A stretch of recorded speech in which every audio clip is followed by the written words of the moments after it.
Hello, everybody. Hello.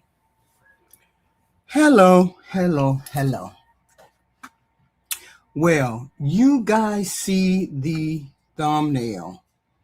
We see the thumbnail, and this is our content. White privilege. Wow. So the moment those two words come out of somebody's mouth, right, half the country immediately stops listening to it. Some people hear those words and think they're being called a racist. Other people hear those words and think someone is saying white people have never struggled. That's not what I'm talking about today. I'm talking about something much more specific. I'm talking about privilege that eventually becomes entitlement. I'm talking about reaching a point where someone believes the rules don't apply to them the way they apply to everybody else. Now, before I explain why I believe that, I want you to watch something. Just watch this.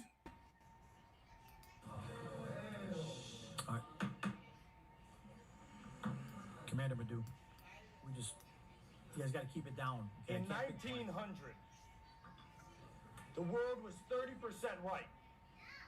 Fast forward 125 years, we are down to 7%. The Islamification of Europe is particularly aimed at the destruction of white people. The Islamification of America is aiming to meet the same goal. Our people, white Christian, European, Western civilization, we built the arts. We built the Colosseum. We have ran the world into the industrial age. And now, this people here, the Muslim community, is looking to drag us back. They're looking to oppress women, oppress homosexuals. They're looking to destroy everything that makes America great. President Trump, send ICE into Dearborn. These people have overstayed their visas. They're H-1B chain migration invaders, and they have come to this country to destroy our way of life. We know exactly your laws in your book about lying to our faces, pretending to be Americans, wearing your suits. But that doesn't happen anywhere else where you guys are in charge. There are 53 Muslim majority countries, and in all of them, it is tyranny, destruction, it is shithole living. We have to call it what it is. You guys don't live. See, I wanted you to see that before I said another word, because that's where this entire conversation begins. When I watch Jake Lang, I don't see a conservative activist. I see somebody who, in my opinion, carries himself with an extraordinary level of confidence. I'm not talking about confidence in his political beliefs. I'm talking about confidence that he can continue pushing boundaries, continue provoking people, continue placing himself in controversial situations, and somehow he believes everything is eventually going to work itself out. That caught my attention, that he would go to certain places and do what he did.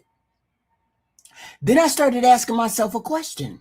Where does that level of confidence come from? Where does his level of confidence come from? Okay?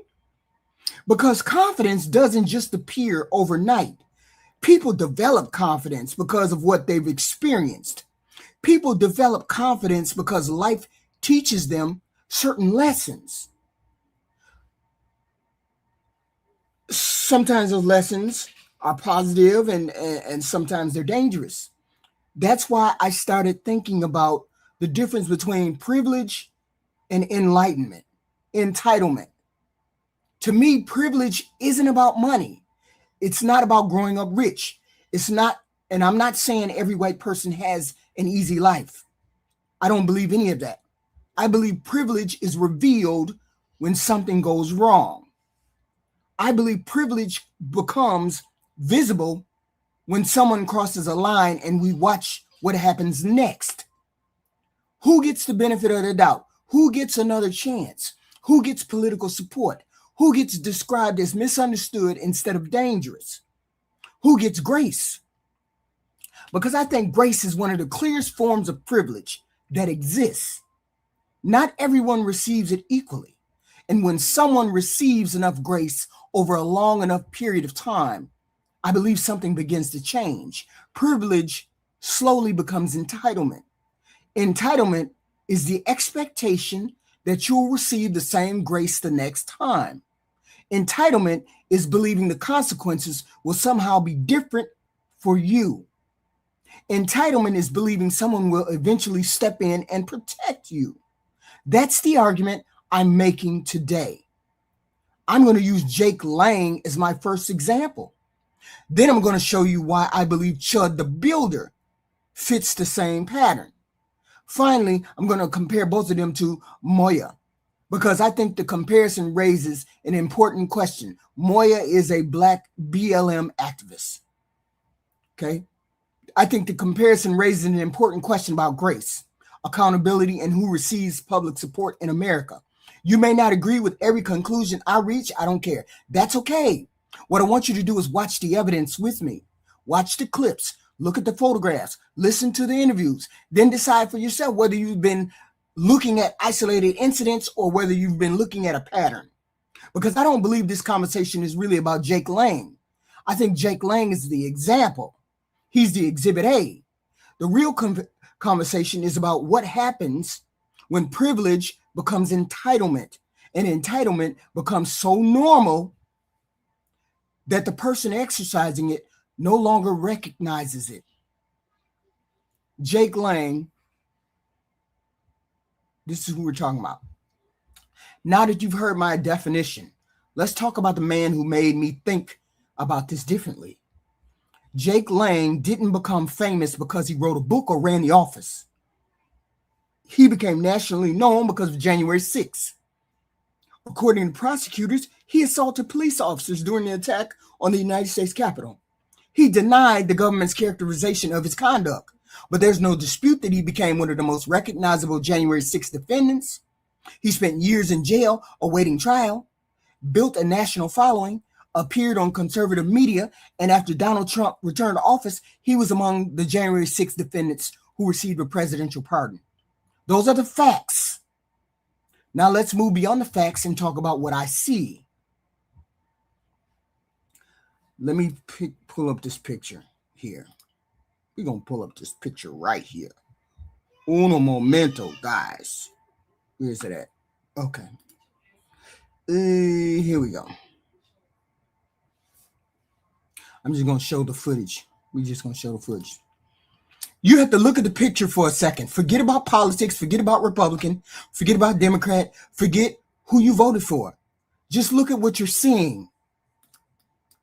Okay? Just look at what you're seeing. Most Americans would never even consider climbing the United States Capitol during a riot. Most people would immediately think about getting arrested, losing their job, embarrassing their family, or spending years fighting criminal charges. Most people would see this building, would see the Capitol building, and think, I need to get as far away from this as possible when they see all those people charging towards the United States Capitol. Jake Lang made a different decision. That decision by itself doesn't prove entitlement. What interests me is everything that happened afterward. Okay? After years of criminal charges, after years of media attention, after becoming one of the faces of January 6th, I would expect someone to become quieter. I would expect someone to become more reflective of their behavior. I would expect someone to become careful about every public appearance because they understand how quickly life can change for them. That's not what I see. I see someone who continues putting himself in front of the cameras. Okay? That's what I see. I see someone who continues traveling around the country. I see someone who continues speaking with complete and utter confidence. That's what caught my attention. Then I started asking myself another question. Where does this confidence come from? Where does Jake Lang think this comes from, or this comes from Jake Lang? Because confidence doesn't exist in a vacuum. Confidence comes from experience. People behave based on what life has taught them. If every time someone pushes a boundary, they receive applause instead of criticism, that teaches them something. If every time someone creates a controversy, their audience grows larger, that teaches them something. If powerful political figures publicly defend them instead of distancing themselves from them, that teaches that person something. Eventually, those lessons become expectations. That's why I separate privilege from entitlement. Privilege is the possibility that the system, the public, or influential people may extend grace to you. Entitlement is what happens after you've experienced that grace enough times that you begin to expect it. Let me show another clip.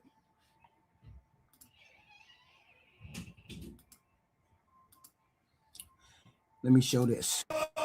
Far-right influencer and pardoned January 6th rioter Jake Lang walking out of Collin County Jail Tuesday after multiple arrests this month related to the Carmelo Anthony trial.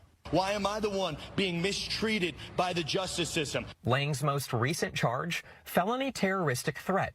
According to an arrest warrant affidavit obtained by Fox 4, Lang was identified on video outside Anthony's trial, saying he'd kill Carmelo Anthony with a shot to the head.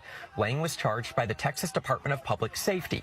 It was working with the Texas Fusion Center, proactively monitoring threats seen on social media related to the trial. The judicial tyrants have gone drunk with power. This wasn't a, hey, if I see you outside, we can tangle. It was I'm going to take a headshot and end it right there. And then he, according to the PC affidavit, doubled down. Criminal defense attorney and former Collin County prosecutor Rebecca Pearlstein is not connected to this case. A judge reduced Lang's $1 million bond to $250,000. That initial $1 million bond is higher than some people receive for a murder charge, but Pearlstein says Lang's past likely plays a role. He had been told to stay away from the Collin County courthouse. On June 2nd, Lang was charged. Right.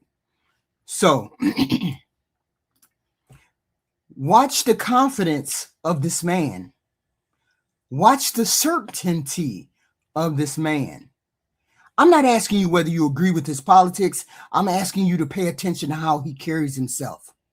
In my opinion, he doesn't sound like someone who believes he crossed the line.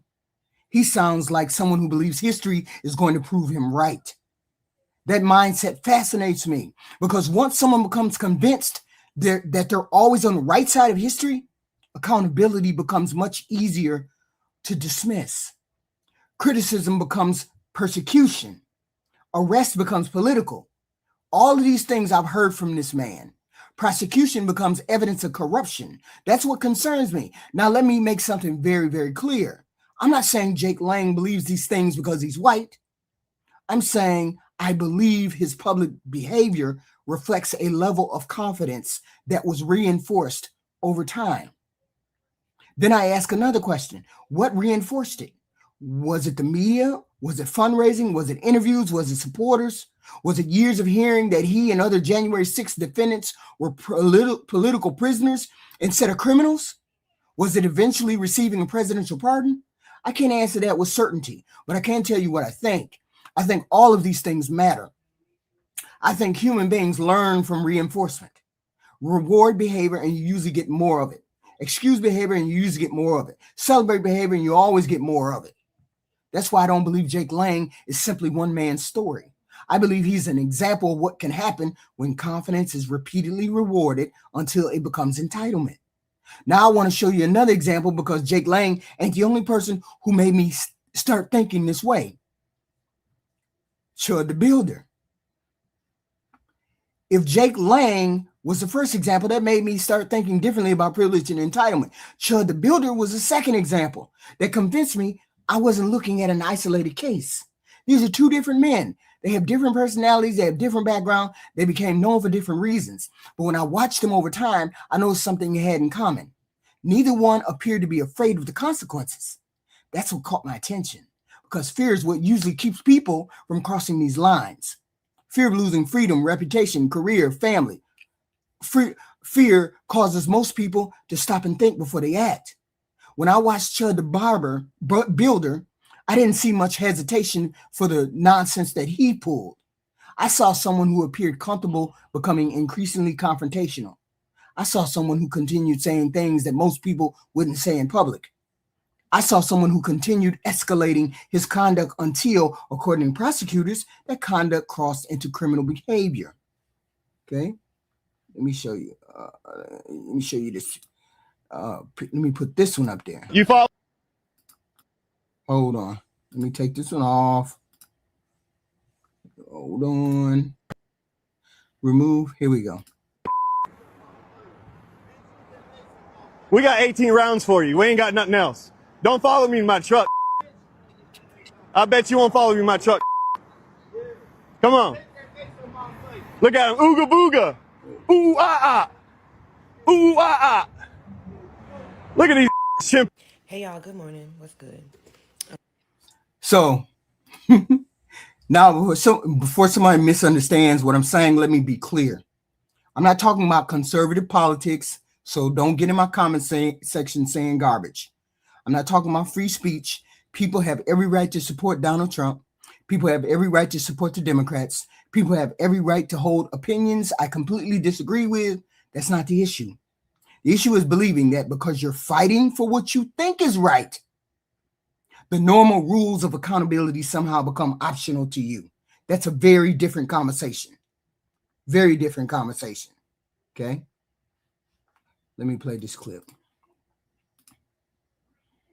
Got your body cam on? No? I want to know what y'all were talking about before I walked over here. You've been standing here the whole time in your live. Get a napkin. I'll bring you one. Can you like wet it a little bit? Is there any way, or just get like a cup of water or something? Yeah, I'll bring you It's all over the fucking hat. I'll bring you one. Thank you. Yeah, I don't want to like disappear before y'all, you know, in the night and whatnot. But yo, so how can I get in his position? I'm very interested in like working for you. Well, bro's got a fucking solid position. He's trying to steal your job. No, not even that. Not even But like, I'm just like a secondary one? Yeah, basically. We could have 2 cameras. I shoot at JBJ's, Whiskey Row, and Whiskey Dibs. It would be insane if I had a black dude follow and help him. Yeah, right. Yeah, that would be kind of wild. Every time I watch this clip, I ask myself the same question. What convinced him that this was a good idea? What made you think this was a good idea and it would not backfire on you? What would make that what would make you wake up and say, I'm going to do that? Seriously, think about that. Most people don't suddenly become this bold. Behavior like this develops over time. People learn what they can get away with, what they can create, what consequences come, who will defend them, who will excuse them, who will raise money for them. People learn who can call them heroes instead of telling them they need to stop. That's how entitlement grows. It doesn't happen in one day. It happens after years of reinforcement. Now, think about what happened politically after January 6th. For years, many Republican politicians described January 6th defendants as political prisoners. Conservative media personalities interviewed them. Supporters donated to them. President Trump returned to office and then pardoned them. Again, I'm not arguing whether people agree or disagree with those pardons. I'm asking a different question. What message does that send? Because whether people realize it or not, public figures teach lessons. When someone receives praise after crossing a line, other people notice that. When someone receives political protection after crossing a line, people notice that. When someone becomes famous after crossing that line, other people notice. That's how culture changes. People imitate behavior they see rewarded. That's human nature. Now let me ask another question. Would Chud the Builder have continued becoming more provocative if every time he crossed that line, calling people the N-word, calling chimps, blah, blah, blah? Would he have continued becoming more provocative if every time he crossed that line, the people around him said, stop it? Maybe. Maybe not. None of us can ever know. But I do know this one thing. Positive reinforcement changes behavior. Negative reinforcement changes behavior. Human beings respond to incentives. That's why I believe political leaders have such enormous responsibility, because people are always watching what leaders reward. They're always watching what leaders excuse. They're always watching what leaders condemn. When the message becomes, as long as you're on my side, I'll defend you, accountability starts becoming conditional. That's dangerous, because accountability shouldn't depend on politics. It shouldn't depend on race, ideology, or conduct. That's the principle I'm defending. That's why I believe Jake Lang and Chud the Builder belong in the same conversation. Not because they're identical, not because they committed the same acts, but because, in my opinion, both demonstrate what happens when confidence keeps getting reinforced until it becomes something much more dangerous. It becomes the belief that the rules apply differently to you than they do to everybody else. Now, I want to show you why I don't believe this conversation is complete without talking about someone whose experience took a very different path. Let's talk about Moye, the black, BLM, he was an activist. Now, I want to change the conversation because, let me put him on the stage. Hold on, let me take this one off. Put it on the stage, okay? This is Moye, okay? Up to this point, I've talked about Jake Lang and Chud the Builder. I call him the barber, but it's the builder. Some people are probably saying, TPP, those are just two individuals. You can't build an argument about white privilege around two people. Fair enough. Fair enough.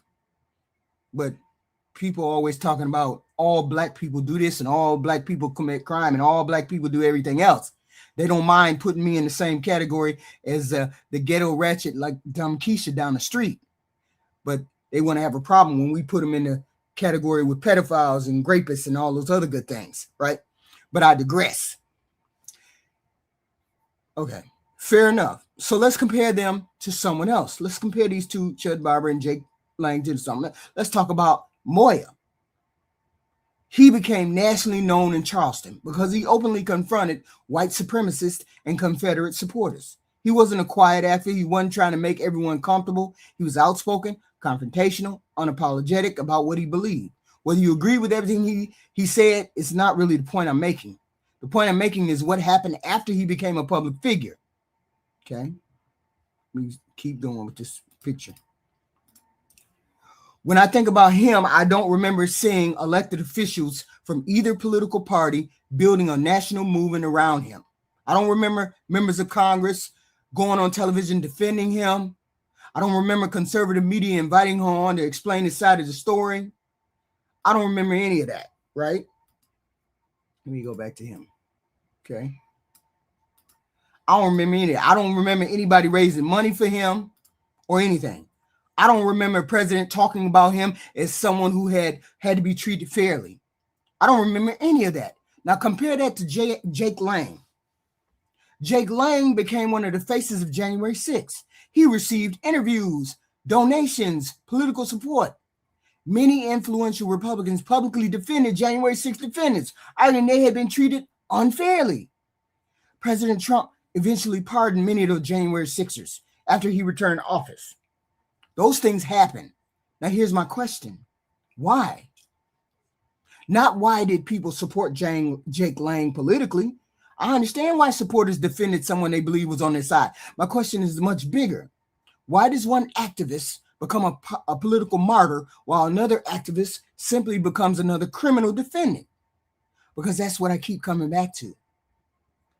We keep coming back to grace. I think grace is one of the most overlooked forms of privilege in America.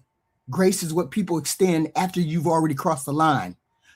Grace says, let's hear his side. Grace says maybe there's another side to the story. Grace says he deserves another chance. He's not a bad person. The question isn't whether grace exists.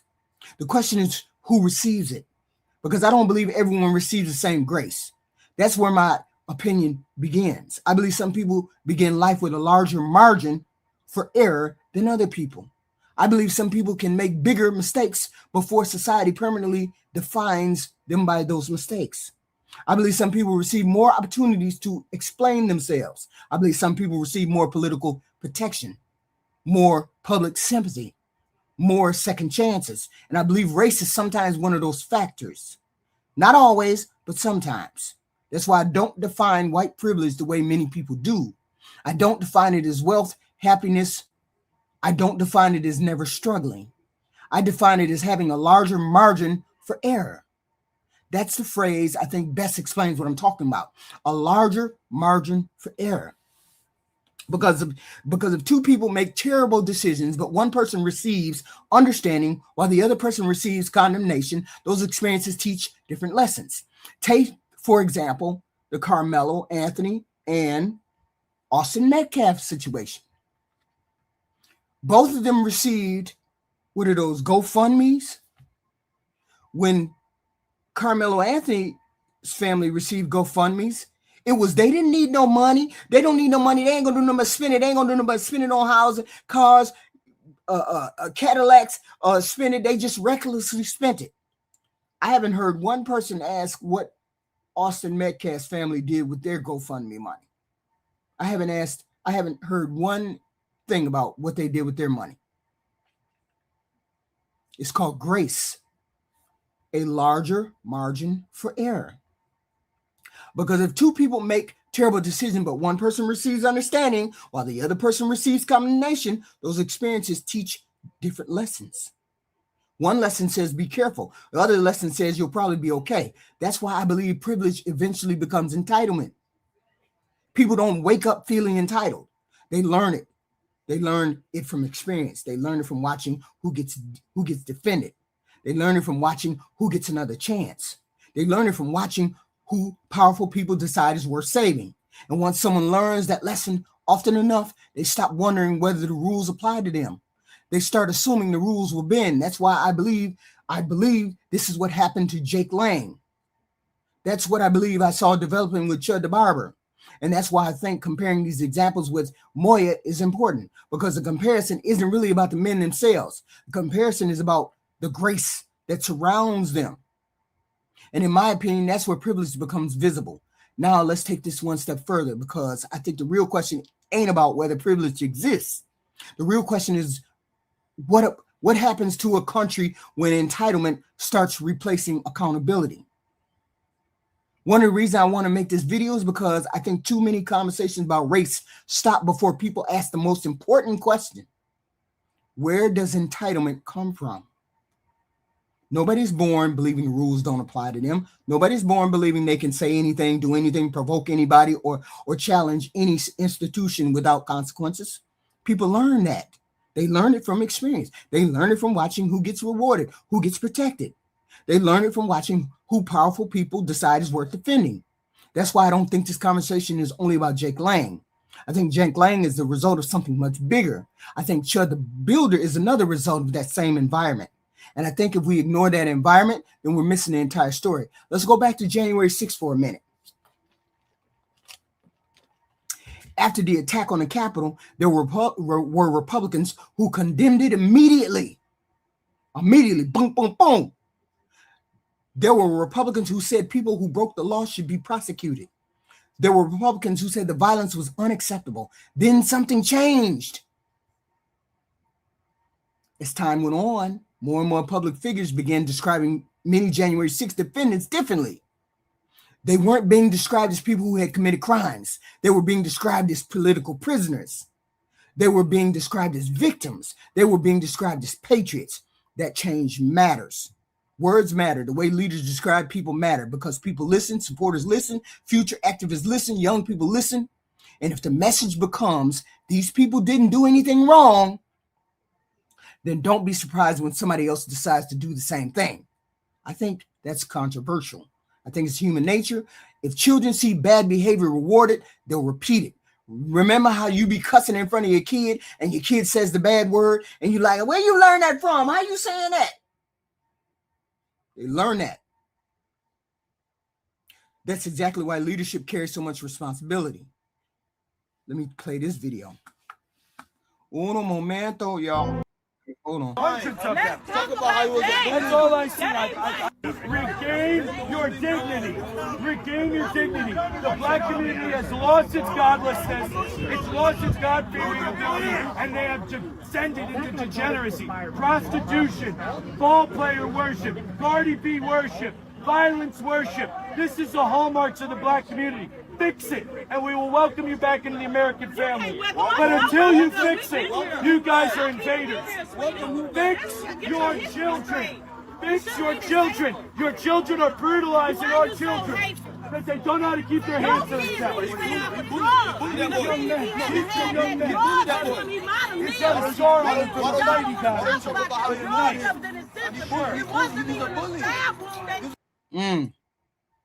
Every time I watch Jake Lang speak, I ask myself one question. Does this sound like somebody who believes he made a terrible mistake on January 6th? Or does this sound like someone who believes history is going to vindicate him? I know what I hear. You may hear something else, but I hear certainty. I hear confidence. I hear someone who believes he is righteous. Then I ask another question. Would that confidence exist if years of political leaders had stood up and said, no, hell no, you're a criminal. January 6th was wrong. You crossed a line. Take accountability. Would that confidence be there if the Republicans had stood up and said, this is bullshit and you're a criminal? Maybe, maybe not. We'll never know. But I do know that leaders influence behavior. Now let's bring Chud the Builder back into the conversation. Okay. Hold on, no momento. Hold on. Do I get his name? Let me see. Put him on say. Okay. This is Chud the Builder. Okay. Watch Chud the Builder. Don't just listen to what he says when you see a videotape of him. Watch how he says it. Watch the confidence. Watch the certainty. Watch the willingness to provoke. Then ask yourself another question. Where does somebody learn that level of comfort? Because I don't believe people suddenly become fearless. I think they become accustomed to believing there will always be another excuse. There will always be another defense. There will always be another explanation. That's why I keep using the word grace. Grace is a beautiful thing when it leads someone towards accountability. Grace becomes dangerous when it replaces accountability. There's a difference. If my child makes a mistake, I show grace, but I also should teach accountability. If I only offer grace and never accountability, I'm not helping that person. I'm teaching my child that consequences are optional. I think political movements can make that same mistake. Every political movement wants to protect its own people. Democrats do it. Republicans do it. The difference, in my opinion, is that the January 6th movement became something much larger than that. It became a loyalty test. If you criticize January 6th defendants, some people said you weren't a real conservative. If you defended it, you proved your loyalty. That's dangerous. Because once loyalty becomes more important than accountability, bad behavior becomes much harder to stop. Now, let me explain why I believe this connects directly to privilege. If enough influential people continue protecting someone after they've crossed serious lines, eventually a person begins to expect protection. That's entitlement. That's entitlement. That's why I don't think entitlement is simply an attitude.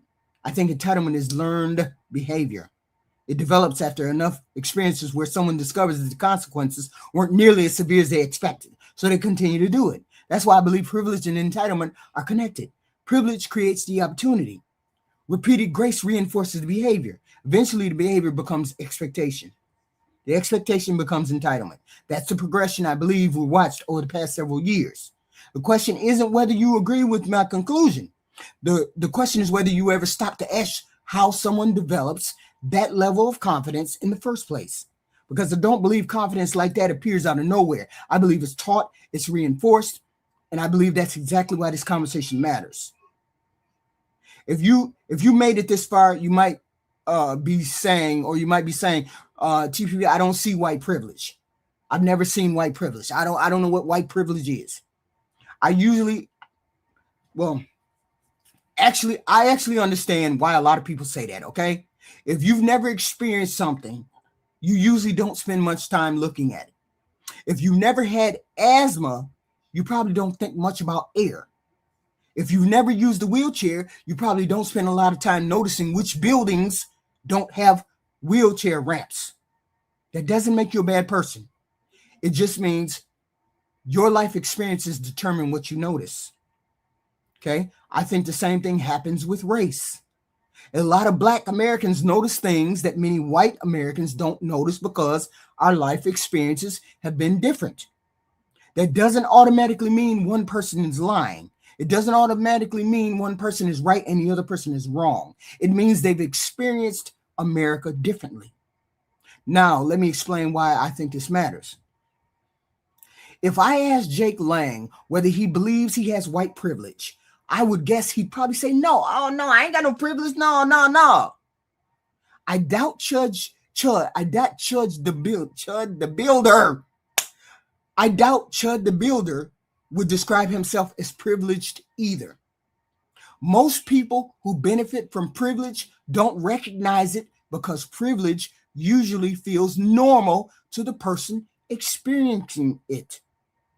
That's why I don't ask people whether they think they're privileged. I watch their behavior. I watch the responses. I watch the outcomes. Those things tell me much more than someone's opinion of themselves. Think about it this way. Most people don't wake up in the morning saying, today I'm going to use my white privilege. That's not how it works. Privilege becomes visible when something goes wrong. Who gets another interview after crossing the line? Who gets another opportunity to explain themselves? Who gets supporters raising money for them? Who gets politicians publicly defending them? Who gets described as misunderstood? Who gets described as dangerous? Those are the questions I ask, because those answers tell me much more than political slogans ever could. Now I want to address something else. Whenever conversations like this happen, someone usually says, Black people get special treatment too. TPP, you're racist. You're racist talking about race. Black people sometimes do get special treatment. There are situations where affirmative action existed. There are diversity programs, scholarships, there's initiatives to correct historical wrongs. Those conversations are legitimate. People can debate whether those programs work or whether they should continue. That's not what this video is about. I'm talking about something different. I'm talking about public grace.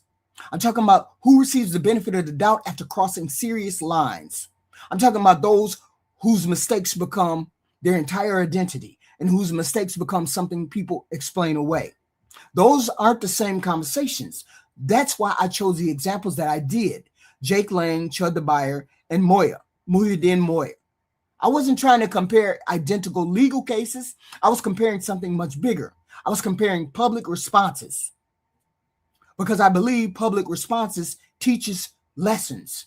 If people watch someone become famous after crossing serious lines, they learn something. If people watch someone become politically protected after crossing serious lines, they learn something. If people watch someone receiving endless opportunities to tell their side of the story while someone else is written off almost immediately, they learn something. That's how culture develops. Culture isn't created by speeches. Culture is created by what people reward. That's why I believe political rhetoric matters, media matters, public reaction matters. Every one of those things teaches somebody something. Now, here's the question I want to leave you with before we move into the conclusion. If tomorrow another activist decided to push the same boundaries that Jake Lang pushed, what lesson do you think they've learned from watching the last several years? Have they learned that there are consequences?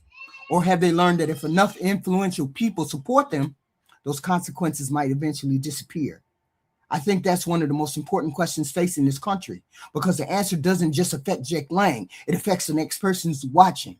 It affects the next activist deciding how far they're willing to go. It affects the next generation deciding whether accountability is something to respect or something to negotiate. That's why I believe this conversation is bigger than race. Race is a part of it. Politics is a part of it, but accountability is the real issue. Once accountability becomes negotiable, every institution in this country becomes weaker. That's why I believe we should All care, regardless of whether we're Democrats or Republicans, independent, black, white, Hispanic, Asian, whatever. Because when accountability stops being equal, justice eventually stops being equal too. Okay. As I started putting this video together, I realized something. I don't think privilege is the biggest problem. I think entitlement is.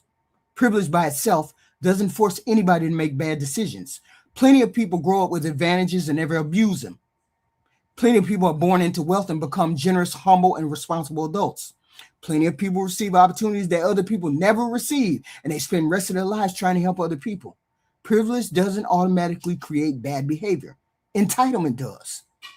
Entitlement is what happens when someone begins to believe they deserve something they haven't earned. Entitlement is believing the rules should bend for you because you think you're different. Entitlement is believing your cause is so righteous that your conduct doesn't matter. That's what worries me, because entitlement doesn't stay in one person. It spreads. When enough people begin believing accountability is optional, eventually the entire movement starts changing. Instead of asking, did this person do something wrong? People begin to ask, which side is he on? That's a dangerous question, because once loyalty becomes more important than conduct, justice starts changing. The same behavior gets judged differently depending on who's doing it. The same conduct gets explained away if it's committed by somebody on your side. That's exactly what I believe we've been watching. I'm not saying Democrats never do any of these things. They do. Republicans do it too. Human beings have always defended the people they agree with. The difference is that I believe we've reached a point where too many Americans no longer expect accountability from their own side. That's dangerous for everybody, because once you stop holding your own people accountable, you stop caring about accountability altogether. Let's go back to Jake Lang the last time. This is the last time we're going to talk about Jake Lang. Let me play this video. This is my last video. Hey, back up. Do not impede me. That's assault. This is the moment anti-ICE protesters clashed with a prominent right-wing activist here in Minneapolis on Saturday. Less than 2 weeks after a surge of federal agents deployed to the city as part of the Trump administration's immigration crackdown.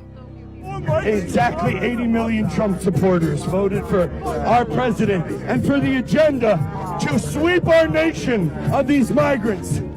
Jake Lang, who spent 4 years in prison for his role in the attack on the U.S. Capitol on January 6th before being pardoned by President Trump, encouraged his followers to meet him in Minneapolis to support ICE and confront what he called a, quote, Muslim takeover in the city. Let's go, Patriots! Jake Lang, God bless you. Okay. Every time I hear him speak, I don't hear any kind of uncertainty. I don't hear regret. I don't hear any kind of regret. I don't hear someone questioning whether they made the right decisions on January 6th. I hear conviction, confidence, certainty. Now, maybe some people see courage. I see something different. I see a coward. I see someone who, in my opinion, believes he was justified from the very beginning. I believe years of public support reinforced that belief instead of challenging it. Then I think about Chud the Builder. Think about somebody who appeared to become increasingly comfortable saying and doing things that most people would never do publicly. Again, I ask myself the same question. What convinced him that the consequences would never come his way? Then I think about Moye. I think about how different the public conversation became. I think about who received grace. I think about who received political protection. I think about who became a symbol. That's when I realized this conversation isn't really about three men. They're examples. The real issue is whether America applies the same standard to everyone. Because if the answer is no, then we shouldn't be surprised when people start acting differently. Human beings respond to incentives. If bad behavior is rewarded, more bad behavior follows. That's why I believe leadership matters so much. Leaders don't just pass laws. They establish norms. They communicate what deserves condemnation. And millions of people are watching every single day. That's why I don't think this conversation ends with Jake Lang. It doesn't end with Chud the Builder or Moye. These stories will eventually be replaced in the news. I get that. The real question is whether the patterns change. Will we start to apply the same standards regardless of race? Will we start applying the same standards regardless of political party or ideology? Because if we don't, we're going to keep producing more people who believe the rules are negotiable.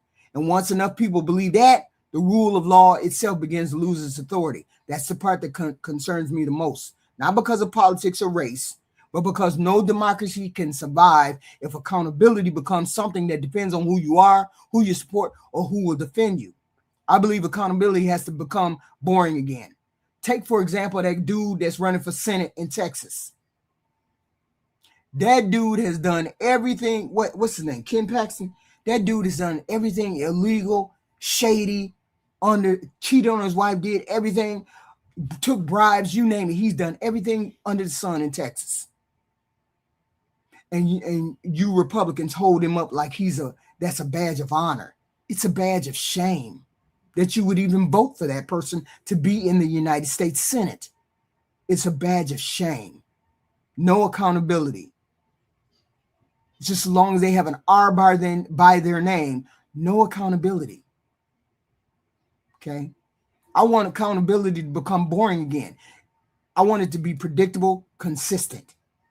Okay? I don't want everybody to agree with me, but because I think America deserves an honest discussion about privilege, grace, entitlement, and accountability before the next Jake Lang, Chud the Builder, or the next controversial activist comes and brings this destructive symbol to our country, our nation. Okay. And this is the question I want to ask. This wasn't really about Jake Lang. I still believe that. I use Jake Lang because I think he's a visible example of something much bigger. I use Chud the Barber because I believe his story reinforces the same point.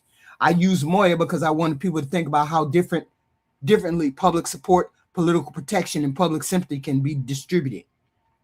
The real question of this video has never been those three men. The real subject is America. The real subject is accountability. The real subject is whether this country still believes the same rules should apply to everybody. Because if we don't believe that anymore, then we have much bigger problems than politics. We have a problem with justice. One of the things I've noticed over the last several years is that Americans have become very good at recognizing unfairness when it affects them. It affects you. They're not nearly as good at recognizing unfairness when it affects somebody else. Republicans complain about unfair treatment. Democrats complain about unfair treatment. Conservatives complain about double standards. Liberals complain about double standards. Everybody seems capable of recognizing selective accountability when it hurts their side. Very few people recognize it when their own side benefits from it. That's one of the reasons I wanted to make this video, because I don't think this conversation belongs only to Democrats. I don't think this conversation belongs to only Black Americans or white America. I think every American should care whether the standards are being applied evenly, because one day the unequal standard may benefit you. Right now, everybody's hurting, money-wise, food-wise, housing-wise. Now the pain is hurting everybody. All the poor people getting hurt. Now all of these policies are affecting y'all, everybody. Okay? That's how selective justice works. It never stays selective forever. Eventually, it reaches everybody. That's why I don't believe this conversation is really about guilt. I don't want white people to feel guilty for being white. I don't care. That would accomplish absolutely nothing.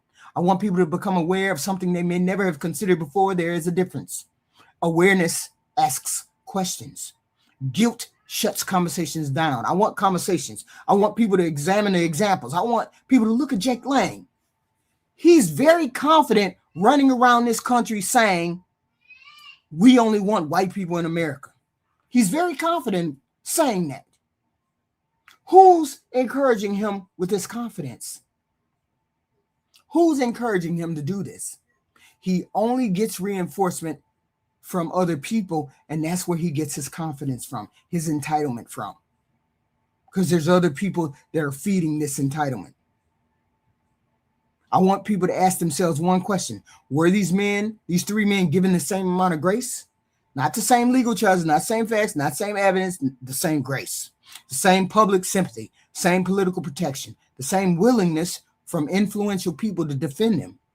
Because that's where I believe privilege often becomes visible. Not before someone crosses the line, afterwards. Afterwards. Privilege becomes visible after someone has crossed the line. Look at Ken Paxton. He is allowed to run for the U.S. Senate. Look at all the grace they done gave him. Look at all the grace they done gave Donald Trump. Look at all the grace. when everybody has to decide whether they're going to defend the person or defend the principle, that's the choice every political movement eventually has to face. Do you defend people? Do you defend the principle? Because sometimes those two things are in conflict. That's why I believe leadership matters. Leadership isn't measured by how well you defend people who agree with you. Leadership is measured by whether you're willing to tell your own supporters when they're wrong. That's hard. It's supposed to be hard. Character is almost always revealed when telling the truth costs you something. That's true for presidents, Congress, media personality. That's true for everybody.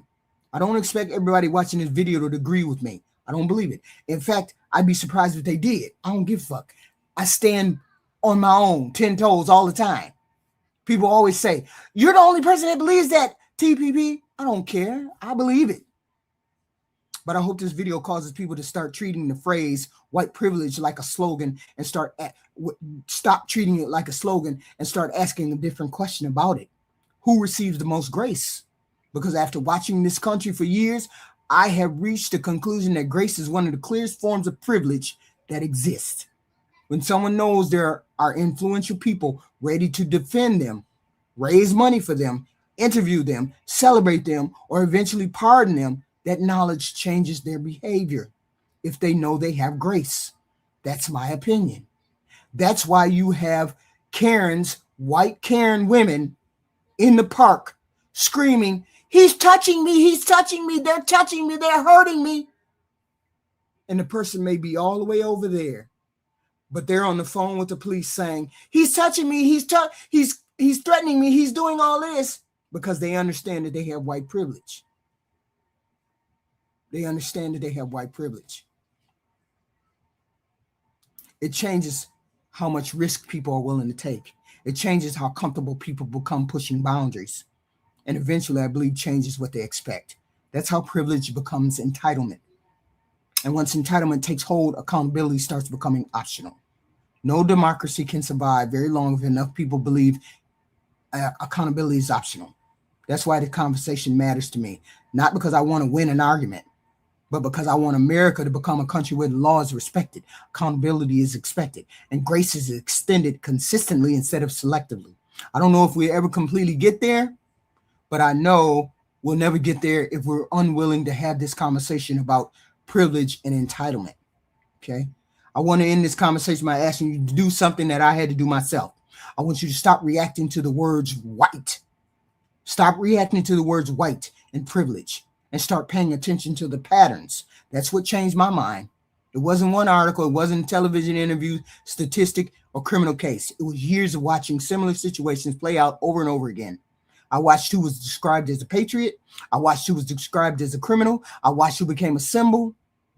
I watched who became expendable, who was given grace, who was given political protection. And eventually I realized I wasn't looking at isolated events anymore. I was looking at a pattern. You may look at the exact same pattern and reach a different conclusion. That's your right. But I hope you'll actually examine it before dismissing it. Go watch Jake Lang's interviews. Watch how he carries himself. Watch how he talks. Watch how certain and confident he is. Then ask yourself whether you think that level of confidence developed by accident. Go back and look at Chud the Barber. Ask yourself what convinced him that he could continue pushing boundaries the way he did. Then compare those examples to Moye, the black BLM activist. Don't compare personalities. Don't compare political beliefs. Compare the response. The response to Moye, the response to Chud the Builder, the response to Jake Lang. Compare the amount of grace that they were given and Moye wasn't. That's a comparison I made. That's how I reached my conclusion. Not just those three men, but plenty of people. Now, maybe you'll watch those same examples and completely disagree with me. That's okay. Look at the grace that the Asian man, I forgot his name, Asian guy who shot the young guy in the back. Look at all the grace in the world they gave that man. They didn't give that boy any kind of grace, but they gave it all to the Asian guy. I'm not asking you to take my opinion. I'm asking you to do your own homework, because one of the biggest problems in America today is that too many people let political people do their thinking for them. If you're a Democrat, Democrats tell you what to think. Republicans, they tell you what to think. Cable news tell you what. Social media influencers, all these people tell you what to think instead of doing your own research. I don't want that. I want people to become independent thinkers. I want people to ask difficult questions. That's real intellectual honesty when you do your own homework. I criticize Democrats, I criticize Republicans, and I'll continue to do both because my loyalty isn't to a political party. My loyalty is to consistency. Behavior consistency. If I criticize one side for excusing bad behavior, then I have to criticize the other side. Otherwise, I'm just another partisan hack pretending to care about accountability. That's not who I want to be. At the end of the day, I don't think this country needs more outrage. We got plenty of outrage. I think this country needs some accountability, consistency. If we're going to defend accountability, to defend it when it's politically inconvenient. Defend it when it's not on your side. If we're going to defend equal justice, to defend it when someone on your side is standing in front of the judge. If we're going to talk about privilege, then let's stop pretending it only exists when it's politically useful to acknowledge it. That's my challenge to everybody watching this video. Don't take my word for it, Jake Lang's word for it, Donald Trump's word for it, CNN's word for it, Fox News' word for it. Watch, compare, think, then reach your own conclusion. I reached mine. After years of watching these stories unfold, I believe privilege is real. Privilege is real. I believe grace is distributed unevenly across this country. I believe repeated grace can create entitlement. Every time you get grace for doing something, you create entitlement. And I believe entitlement becomes dangerous when powerful people continue rewarding it instead of confronting it. You don't have to agree with me, but I hope you're at least willing to ask yourself the question about it. I asked it at the beginning of this video, who gets the most grace after crossing the line? Because I believe the answer to that question tells us a great deal about America, about politics, and about ourselves. So, if you like my video and you like the content, please like, share, subscribe. I appreciate it. I appreciate it. I might be back tomorrow morning with another video, and otherwise I'll be here at 10 o'clock. But I appreciate you guys coming out and watching my video. And let me read hold on. Let me look at the comment section. There's no such thing as white privilege. Yes, it is. If you're black, then you know what white privilege is. It is. It is what it is. Chud sucks. Chud the barber sucks. Well, he does, I guess. Trying to convince the internet. That's wild. Why are you over here trying to convince the internet? Goofy logic. Okay. Pedo Chud. I don't want to hear about Pedo Chud. Who cares? Okay. Chai is a hero. Okay. Chai is a flexibility bandit. So he's a flexibility bandit. So go ahead and admire the guy if you want to. Jake Lang isn't white, he's Jewish. Oh, well, that's crazy. Yes. It's amazing. This is what I also wanted to say. You people understand when a fag calls a fag a fag. I'm not calling anybody a name. I'm not saying any of that. When a Jewish person calls somebody a Jew or Jew, or Mexican, or spick, or nigga. You understand that those people, when you're a Jewish person, you can call another person a Jew or blah blah blah. Or two women call each other bitches, you can call each other bitches. But y'all act like y'all don't seem to understand that you can't. You're not a black person, so you can't call another black person the N-word. That's something y'all seem to not get. You understand it when people tell you not to call people kikes and Jews and all those. You understand that you're not supposed to say those words because those are words that only they can say to each other. You understand that. But the only reason why you want to say the N-word and thinking it's free speech is because you're a harmful human being. You're less than a human being. Because you understand that. Because a lot of y'all won't get on the internet saying spick and kike and all. You won't get on there and say those things. I'm not calling anybody any of those things. I'm saying those are profane words for other people. But you choose to say the N-word because you want to be the hateful human being that you are. And that tells me that you're a hateful human being inside. But hey, I digress. So if you like my content, please hit the like, share, and subscribe. And I will be back tomorrow with another video. Please and thank you. I appreciate everybody that came over. I appreciate you guys. I appreciate all of it. All of it. I'll see you in the next video. I appreciate you guys.